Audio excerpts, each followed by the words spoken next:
ಆತ್ಮೀಯ H16 news ಅರ್ಥಾತ್ ಹೇ ಸೀತಾರಾಮಗೆ ಸ್ವಾಗತ. ನಾನು ನಿಮ್ಮವ MI ಅಥವಾ ಮಲ್ಲಪ್ಪ ಜೋತಾವಾರ್. ಆದ್ಮೇಲೆ ಈಗ ತಾವು ದಿನ ಸುದ್ದಿಗಳನ್ನ ಅದರ ಜೊತೆಗೆ ವಿಶೇಷತೆಗಳನ್ನ ನೋಡ್ತಾ ಹೋಗಿ ವಿಶೇಷ ಈ ಮೊದಲನೇ ಸುದ್ದಿಯನ್ನು ನೋಡಿ. ನಮ್ಮ ಸಮಾಜದ ಎಲ್ಲ ಬಂಧು ಮಿತ್ರರು, ಮ್ಯಾಲಿರುವಂಥ ಎಲ್ಲ ಹಿರಿಯರಿಗೂ ಹಾಗೂ ನಮ್ಮ ಸಮಾಜದವರಿಗೆ ಎಲ್ಲರಿಗೂ ಕೈ ಮುಗಿದು ನಾವು ಕೇಳ್ಕೊಳ್ಳೋದೇನೆಂದರೆ 16ನೇ ತಾರೀಕು ಫ್ರೀಡಮ್ ಪಾರ್ಕಲ್ಲಿ ನಾವು ಸತ್ಯಾಗ್ರಹ ಹಮ್ಮಿಕೊಂಡಿದ್ವಿ.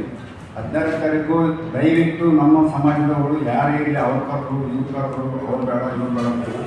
ಇದು ನಾವು ಮಾಡ್ತಿರೋದು ನಮ್ಮ ಮಕ್ಕಳಿಗೆ ಮೊಮ್ಮಕ್ಕಳಿಗೆ ಒಳ್ಳೆಯದಾಗುತ್ತೆ. ನಮಗೆ ಇದೆಲ್ಲ ಆಯ್ತು ಅಂದರೆ ಪ್ರತಿಯೊಂದು ಮನೆಯೂ ನಮಗೆ ಒಳ್ಳೆಯದಾಗುತ್ತೆ ಅನ್ನೋದಕ್ಕೆ ನಾವು ಇದನ್ನು ಕೇಳಿದ್ದೀವಿ.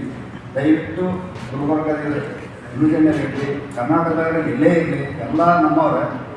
ಅವರ ನಮಗೆ ಇರೋದಾಗಿರಲಿ, ನಮ್ಮ ಪರವಾಗಿರಲಿ, ಯಾರಾಗಲಿ ಇರಲಿ, ನಮಗೇನಿಲ್ಲ, ಎಲ್ಲರೂ ಬಂದು ಸಾಕೊಟ್ಟು ಇದನ್ನೆಲ್ಲರೂ ಮಾಡಿ.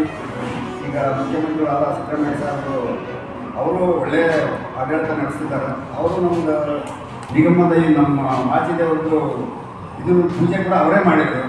ಅದನ್ನು ಆಮೇಲೆ ನಿಗಮವನ್ನು ಕೊಟ್ಟಿದ್ದಾರೆ. ಈಗ ಏನು ಮಾಡಬೇಕಂದ್ರೆ ನಮಗೆ ಅನುಕೂಲ ವರದಿ ರೆಡಿಯಾಗಿ 2008ರಿಂದ ರೆಡಿಯಾಗಿದೆ. ಆ ವರದಿಯನ್ನು ಯಾಕೆ ಇವರು ಇಟ್ಕೊಂಡು ಕುಂತಿದ್ದಾರೆ ಅದನ್ನು ಕಳಿಸಿ ನಮಗೆ 17 ರಾಜ್ಯದಲ್ಲಿ ಆಲ್ರೆಡಿ ನಮಗೆ SC ಇದೆ.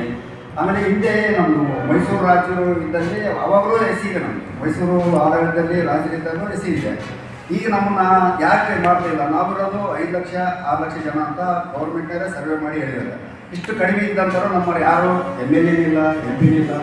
ನಮಗೆ ಯಾರು ವಿಧಾನಸೌಧದಲ್ಲಿ ಹೋಗಲಿಕ್ಕೆ ಒಂದು ಧ್ವನಿ ಎತ್ತಲಿಕ್ಕೆ ನಮ್ಮವ್ರು ಯಾರೂ ಇಲ್ಲ. ಇದೆಲ್ಲ ಒಂದು ಇದು ನಮ್ಗೆ ಏನಾದರೂ ಸರ್ಕಾರ ನಮಗೆ ಇದನ್ನು ಕೊಟ್ಟಿದ್ದ ಕರೆಯೋದ್ರೆ ಸೇರಿಸಿದ್ದ ಕರೆಯೋದ್ರೆ ನಮ್ಮ ಮಕ್ಕಳ ಮನೆಗೆ ಆಗಲಿ, ನಮ್ಮ ರಾಜಕೀಯದಲ್ಲಿ ಆಗಲಿ ಎಲ್ಲದರಲ್ಲಿ ಪ್ರತಿನಿಧಿ ಸಿಗುತ್ತೆ. ಆಮೇಲೆ ತಾಲೂಕು ಪಂಚಾಯತಿ, ಪಟ್ಟಣ ಪಂಚಾಯತಿ ಎಲ್ಲರೂ ಅಲ್ಲವರಾದರೂ ನಮ್ಮರಾದರೂ ಒಂದು ಮಡಿವಾಳ ಯಡಿಯೂರಪ್ಪ ನಮ್ಮ ಒಂದು ಗುರುತಿಸಿಕೆ ಅಂತಾರೆ ಅಂತ ಹೇಳ್ಬಿಟ್ಟು ನಾವು ಇದೆಲ್ಲ ಪ್ರಯತ್ನ ಮಾಡ್ತಾ ಇದ್ದೀವಿ. ಅದು ದಯವಿಟ್ಟು ಅವರು ಸರ್ಕಾರ ಭಾಳ ನಮಗೆ ಇದು ಮಾಡ್ತಾ ಇದ್ದಾರೆ, ಭಾಳ ದಿವಸ ಪೆಂಡಿಂಗ್ ಇಟ್ಟಿದ್ದಾರೆ. ದಯವಿಟ್ಟು ಎಲ್ಲರೂ ನಮಗೆ ನಮ್ಮ ಸಮಾಜದಲ್ಲಿ ಎಲ್ಲರೂ ಬಂದು 12ನೇ ತಾರೀಕಿನ ಬಂದು ಸಹಕಾರ ಕೊಟ್ಟು ಸರ್ಕಾರದವರು ಕರೆಕ್ಟಾಗಿ ಬಂದು ನಮಗೆ ನಮ್ಮ ಮುಖ್ಯಮಂತ್ರಿ ಸಾಹೇಬರೇ ಬಂದು ಇದನ್ನು ಮನವಿ ತಗೊಂಡು ನಮಗೇನಾದರೂ ಮಾಡಿಕೊಟ್ರೆ ಭಾಳ ಸಂತೋಷ ಆಗುತ್ತೆ ಅಂತ ಹೇಳ್ಬಿಟ್ಟು ಜೈ ಮಾಚಿದೇವ. ಕರ್ನಾಟಕ ರಾಜ್ಯ ಸರ್ಕಾರದ ಅವೈಜ್ಞಾನಿಕ ಒಳ ಮೀಸಲಾತಿಯ ವಿರುದ್ಧ ನಾಳೆ ಚಾಮರಾಜನಗರ ಜಿಲ್ಲಾ ಮಟ್ಟದ ಒಂದು ಬೃಹತ್ ಪ್ರತಿಭಟನೆಯನ್ನು ಮಾಡ್ತಾ ಇದ್ದೇವೆ. ಇಡೀ ಚಾಮರಾಜನಗರ ಜಿಲ್ಲೆಯಾದ್ಯಂತ ಹಲಗೈ ಸಮುದಾಯದ ಜನರು ಬರ್ತಾ ಇದ್ದಾರೆ. ಸುಮಾರು 8ರಿಂದ 10 ಸಾವಿರ ಜನರು ಸೇರುವ ನಿರೀಕ್ಷೆ ಇದೆ. ಕರ್ನಾಟಕ ಸರ್ಕಾರ ಇತ್ತೀಚೆಗೆ ಒಳ ಮೀಸಲಾತಿ ಕಾಯ್ದೆಯನ್ನು ಜಾರಿ ಮಾಡಿರುವುದರಲ್ಲಿ ರೋಸ್ಟರ್ ಬಿಂದು ಅಳವಡಿಸಿದೆ. ಈ ರೋಸ್ಟರ್ ಬಿಂದುನಲ್ಲಿ ಬಲಗೈ ಸಮಾಜವನ್ನು 9ನೇ ಸ್ಥಾನಕ್ಕೆ ಇರಿಸೋದ್ರ ಮೂಲಕ ದೊಡ್ಡ ಅನ್ಯಾಯವನ್ನು ಮಾಡಿದೆ. ಇದರಿಂದಾಗಿ ಶಿಕ್ಷಣದಲ್ಲಿ ಹಾಗೂ ಉದ್ಯೋಗ ನೇಮಕಾತಿನಲ್ಲಿ ಬಲಗೈ ಸಮುದಾಯಕ್ಕೆ ಅವಕಾಶವೇ ಸಿಗದೇ ಇರೋ ರೀತಿ ಮಾಡಿದೆ. ಆ ಕಾರಣಕ್ಕೆ ಇಡೀ ಚಾಮರಾಜನಗರ ಜಿಲ್ಲೆಯ ಎಲ್ಲ ಬಲಗೈ ಸಮುದಾಯದ ಗಡಿಕಟ್ಟೆ ಯಜಮಾನರುಗಳು, ಎಲ್ಲ ದಲಿತ ಪರ ಸಂಘಟನೆಗಳು, ವಿವಿಧ ಪ್ರಗತಿಪರ ಸಂಘಟನೆಗಳು ನ್ಯಾಯಕ್ಕಾಗಿ ಒತ್ತಾಯ ಮಾಡಿ ನಗರ ಜಿಲ್ಲಾ ಕೇಂದ್ರದಲ್ಲಿ ಒಂದು ಬೃಹತ್ ಪ್ರತಿಭಟನೆಯನ್ನು ನಾಳೆ ಹಮ್ಮಿಕೊಂಡಿದ್ದೇವೆ.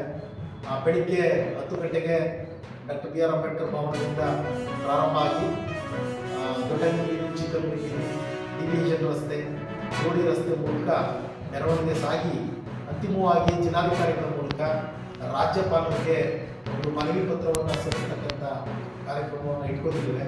ಈ ಒಂದು ಬೃಹತ್ ಪ್ರತಿಭಟನೆಗೆ ಚಾಮರಾಜನಗರ ಜಿಲ್ಲೆಯ ಎಲ್ಲ ಗಡಿ ಕಟ್ಟೆ ಯಜಮಾನರುಗಳು ಹಾಗೂ ಬಲಗೈ ಸಮುದಾಯಕ್ಕೆ ಸೇರಿದ ಎಲ್ಲ ಸಂಘಟನೆಗಳು ಮತ್ತು ನಾಗರಿಕರು, ನಮ್ಮ ಸಮಾಜದ ಎಲ್ಲ ಬಂಧುಗಳು ಹೆಚ್ಚಿನ ಸಂಖ್ಯೆಯಲ್ಲಿ ಬಂದು ಯಶಸ್ವಿಗೊಳಿಸಿ ಈ ರಾಜ್ಯ ಸರ್ಕಾರ ಮಾಡತಕ್ಕಂಥ ಅನ್ಯಾಯವನ್ನು ಸರಿಪಡಿಸೋದಕ್ಕೆ ಎಲ್ಲರೂ ಕೈ ಜೋಡಿಸಬೇಕು. ಮುಂದಿನ ನಮ್ಮ ಭವಿಷ್ಯದ ಜನಾಂಗದ ಹಿತದೃಷ್ಟಿಯಿಂದ ಪ್ರತಿಯೊಬ್ಬರು ಈ ಒಂದು ಹೋರಾಟದಲ್ಲಿ ಭಾಗವಹಿಸಬೇಕು ಅಂತ ನಾನು ಮನವಿ ಮಾಡಿಕೊಳ್ತಾ ಇದ್ದೇನೆ. ದೊಡ್ಡ ಕೆಲಸ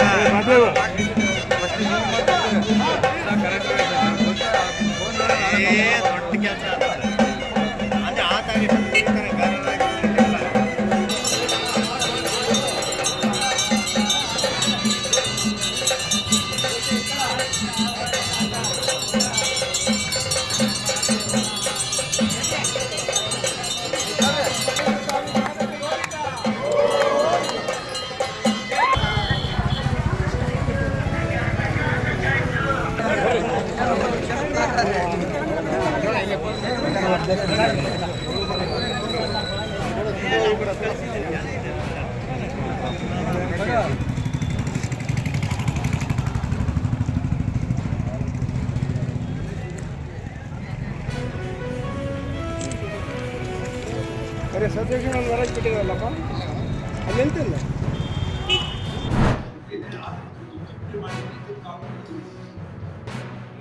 ಅವರ ವರದಿ ಆಧಾರದ ಮೇಲೆ ಈಗ ನಾವು ಇವತ್ತು ಈ ಪತ್ರಿಕಾಗೋಷ್ಠಿಯನ್ನು ಕರೆದಿರ್ತಕ್ಕಂಥ ಉದ್ದೇಶ ನಮ್ಮ ಸಂಘದಲ್ಲಿ ನಡೆದಿರ್ತಕ್ಕಂಥ ಎಲ್ಲ ವ್ಯವಹಾರಗಳನ್ನು ನಾವು ನಮ್ಮ ಸಮಾಜ ಮತ್ತು ಸಾರ್ವಜನಿಕರಿಗೆ ಗಮನಕ್ಕೆ ಬರ್ತಕ್ಕಂಥ ಕೆಲಸವನ್ನು ನಮ್ಮ ಪತ್ರಿಕಾ ಮಾಧ್ಯಮಗಳು ಮಾಡಬೇಕು ಅಂತ ಹೇಳಿ ಎಲ್ಲ ಡೀಟೇಲ್ಸ್ ನಮ್ಮ ಚಿತ್ರ ಓದಿದೆ. ಇವತ್ತು ನಮ್ಮ ಸಂಘದ ಪರಿಸ್ಥಿತಿ ಅಷ್ಟು ಮುಖ್ಯ. ನಾವೆಲ್ಲ ಒಗ್ಗಟ್ಟು ಸಮಾಜದವರು ನಮ್ಮ ಹಿರಿಯರು ಕಷ್ಟಪಟ್ಟು ಅಷ್ಟನ್ನು ಕಲಿಸಿದ್ರು. ನಾನು ಅದೃಷ್ಟ ನಾನು ಸುಮಾರು 80,000 ಹಾಸ್ಟೆಲ್ ಮಾಡಿ ನಡೆಸಿ, ಅದಕ್ಕೆ ನಾನು 80,000 ಹಾಸ್ಟೆಲ್ ಮಾಡಿಸಿ ಹಾಸ್ಟೆಲ್ ಓಪನ್ ಮಾಡಿ ಅದು ಯಾವುದೇ ಸಮಾಜಕ್ಕೆ ನಮ್ಮ ಸಮಾಜಕ್ಕೆ ತಿಳಿಸ್ತಾನೆ ಆ ಹಾಸ್ಟೆಲನ್ನು ಕೆಡವಿ ಸಮುದಾಯ ಭವನ ಕಟ್ತೀವಿ ಅಂತ ಅಧ್ಯಕ್ಷರು ಮಾಲೀಕರು ಕೇಳಿದ್ದಾರೆ. ನಮಗೆ ಬೇಕಾಗಿದ್ದು ಸಮುದಾಯ ಭವನ, ನಮ್ಮ ಮಕ್ಕಳಿಗೆ ವಿದ್ಯಾಭ್ಯಾಸಕ್ಕೋಸ್ಕರ ನಾವು ಮಾಡಿರ್ತಕ್ಕಂಥ ಹಾಸ್ಟೆಲ್ ಎಲ್ಲರಿಗೂ ಬಹುಶಃ ನೀವು ಕೂಡ ನಮ್ಮವಾಗಿರ್ತಕ್ಕಂಥ ಅವಸರ. ಯಾಕೆಂದರೆ ವಿದ್ಯಾರ್ಥಿಗಳಿಗೋಸ್ಕರ ಬಡ ಮಕ್ಕಳು ವಿದ್ಯಾರ್ಥಿಗಳಿಗೋಸ್ಕರ ಬರೀ ಬಲ್ಲೇ ಇರ್ತಿರಲಿಲ್ಲ, ಇನ್ನೂರು ವರ್ಗಕ್ಕೆ ಬುಡಕಟ್ಟು ಕೆಲಸ ಮಾಡ್ತಿದ್ರು. ಎಲ್ಲರೂ ಬಂದು ಆ ಹಾಸ್ಟೆಲ್ ಬರ್ತಾ ಇದ್ದಾರೆ. ಇವಾಗ ಆ ಹಾಸ್ಟೆಲ್ ಮಾಡಿ ಆ ಪೂರ್ವದಲ್ಲಿ ಎಲ್ಲ ವಿಚಾರಗಳು ಓದಿದ್ದಾರೆ.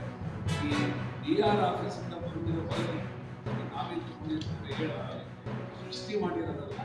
DR ಅವರು ಅಂಕಿಯ ಅಂಶಗಳನ್ನು ಪರಿಶೀಲಿಸಿ ಒಂದು ವರದಿಯನ್ನು ನಾವು ಸೇರಿದ್ದೀವಿ.